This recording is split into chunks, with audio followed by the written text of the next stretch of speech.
Hey guys, for May Mental Health Awareness Month, I thought I would share my oral interp piece called Cardboard Signs, and yeah, this piece means a lot to me.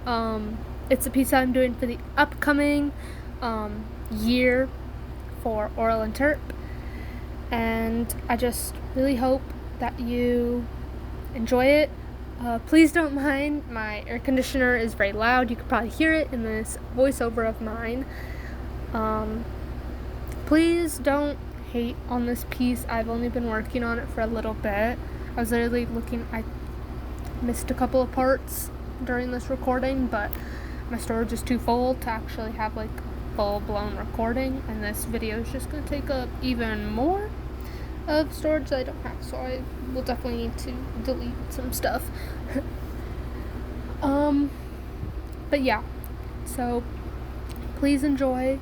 I do want to say, first of all, that I did not write this piece. I do not own this piece in any way. All credits are to the original. Sorry, someone just screamed outside. Oh my god. So all credits go to the original people and the publishers, which is JD Drama, if you are wondering where to get this piece at all. If you're looking for good oral interp and readers theater pieces, or even one act pieces, I definitely suggest checking out JD Publishing. What do you put on a sign? You know that flimsy piece of cardboard people hold in their hands as they stand on corners begging? I always used to look away when Mom and I drove by. I thought that if I met their eyes, I'd get their hopes up. Like I was going to give them something. I never did. Now, I wish I had. I'm not sure what I'll write on my sign. How to condense my life into a few words, make people want to give a stranger their hard-earned cash. Most of what I think of is too long, too personal. Got fed up with drunk stepdad hitting mom. Promised if he hit me, I'd be gone. He did. I'm here. I've started thinking about my sign since my money's almost gone. Back when life was normal, I'd spend my allowance on things like magazines or junk food from the market where me and my friends had gone out after school. Maybe I'd buy one of those short skirts Dad would never get for me. Nothing too bad, but you know how dads are. We used to fight about things like that. Clothes and curfew and boys. He always said I was too stubborn, and Mom would laugh and say I was just like him. Dad would shake his head, but I think he was kind of proud of that. Now he's gone, and I'm counting pennies for food. If I had known what little time we'd have together, I wouldn't have wasted so much of it arguing. I've seen other people's signs. Some are funny in a sad way. Why lie? Need beer. But I'm not funny. Never really have been. It got hard to laugh after Dad died. And I think I stopped altogether the day Beth left. I never thought she'd really do it. She used to hug me those days after the funeral when everyone else had gone home and we couldn't get Mom out of bed. There were no relatives to call. No one left but Uncle Frank. And he didn't count. I've never met him. But I figured anyone who could be bothered to come bury his own brother wouldn't help anyway. Beth was all I had. She'd hold me tight and promise things would be okay, that we'd get through it together. I believed her. What else could I do? It hurt so much, and I was just looking for someone to hang on to when my world was falling apart. Mom couldn't help. She was barely holding on herself. Beth was my anchor. I'm not mad at her for leaving. To be honest, I'm amazed she stayed as long as she did. I think it was the day we came home and found Mom nursing a bloody nose that finally did it. I remember how the bedroom was dark, the curtains pulled over the window as if shutting out the light would keep the memories away. My mother was hunched up on a corner of the bed, rocking herself back and forth. Beth flipped on the light and I almost screamed. Mom's face was a mess of purple bruises and blood. was a mess of purple bruises, blood still seeping through the white Kleenex she pressed to her nose and lips. Apparently, dear stepfather Alan had stumbled in late that morning, and Mom had mustered up the nerve to ask him where he'd been. He hadn't taken it well. Beth begged her to leave him. "Let's go, the three of us, right now." I begged too, but Mom would only cry and shake her head. I don't think she had the strength left to see any future but the one right in front of her.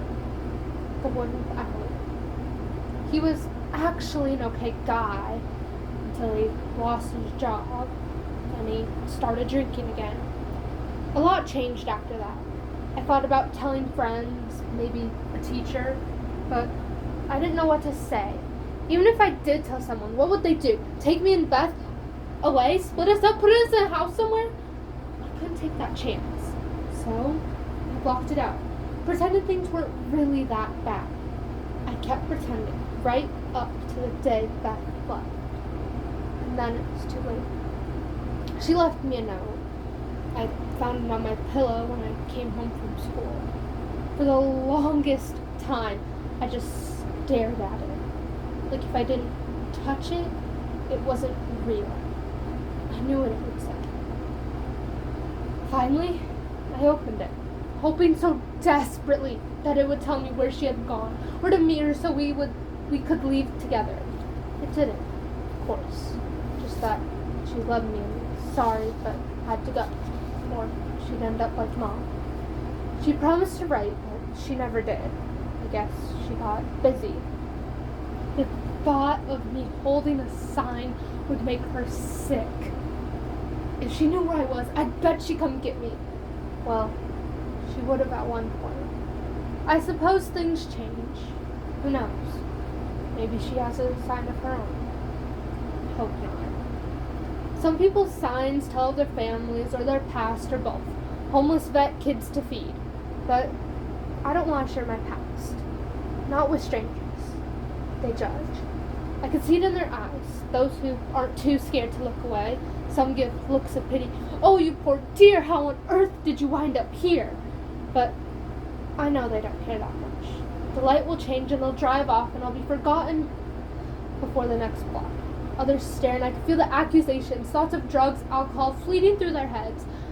I'm not explaining how none of it was my fault, how there's no other way out. That day when I stepped in front of Mom and Alan struck me instead, I knew. And in that moment of frozen silence before Alan stormed out, Mom knew too. "I'm sorry," she pleaded, her hand shaking as she pressed a piece of ice against my swollen lip. "I'm so sorry, it's my fault. I shouldn't have asked him about the interview. He's under a lot of pressure. He didn't mean it." The words tumbled out, trembling. Empty. "Did he mean it when he hit you yesterday?" I pushed her hand away. "What about last week? He doesn't get to hit us. If Dad was here..." I stopped myself, since if Dad was here, there would be no Alan. Mom didn't speak, but I saw something in her change. I had said the unspoken, reminded her of Dad, of how our lives used to be, how they were supposed to be. "And please," I caught her hand, forcing her to look at me. "Mom, please." It wasn't a request. For a moment something flickered in her eyes, and I thought, yes, yes. Then whatever dim spark she had left fizzled out, and she looked away. She finally spoke. I already knew the answer. I can't. We sat there for a long time, her tapping my lip, our tears mixing with the melted ice running down my chin. Finally, she went to make dinner. I went to pack. The hardest part will be filling the boredom in my head as I stand in my corner hour after hour. I have to keep my mind busy, keep it focused on something else. The drivers, the streetlights, the road. Something. I can't let my mind wander. It creeps off to places I'd rather not go. It happens each night as I'm falling asleep, when I'm too tired to hold them back any longer. I've tried to fight them, but always lose. The dream starts out warm and friendly, all of us sitting in front of the TV that night. Then Dad jumps up to grab his keys, and it turns into a nightmare. "I forgot," he says. We're out of milk. How am I going to make pancakes tomorrow without milk? Beth and I laughed, telling him to forget it. We're not kids anymore. We don't need pancakes with Saturday morning cartoons. We don't even watch cartoons. But Dad insists. Be right back, he calls, throwing Mom a kiss, running out the door. For a moment, my dream freezes. The three of us sitting there, staring out the door as it closes behind him. Then, something clicks. Everything speeds up. I'm flying, hovering over the stop sign just a few blocks away. I see our old brown station wagon pull up, stop, and begin to move. I'm screaming at my dad, stop! Stop! He doesn't hear me. The yellow car careens toward him, one headlight broken, its driver drunk out of his mind. It's all in the accident report. I know. I never see the crash. I'm back home in a heartbeat. Just in time to hear the knock on the door. Mom opens it. I see the policeman's mouth moving. And I can't hear what he's saying. It doesn't matter. Mom sinks to her knees, mouth wide open in a silent scream, and I wake up, shaking, dripping with sweat, not knowing where I am. I won't think about that each day when I'm standing on my corner. Don't want to flinch every time a yellow car drives by. I don't know what I'll think about yet. But it won't be that. It won't be. I think I'll keep moving, holding my sign when I need the money, but always going somewhere new. There's got to be something better around the corner, right? In the end, I just write, hungry, please help. I figured it's the truth, not all of it, but probably as much as people want to know. If you see it and you've got some change, or even $1, maybe you can help me out. If not, that's fine too. I'll be okay.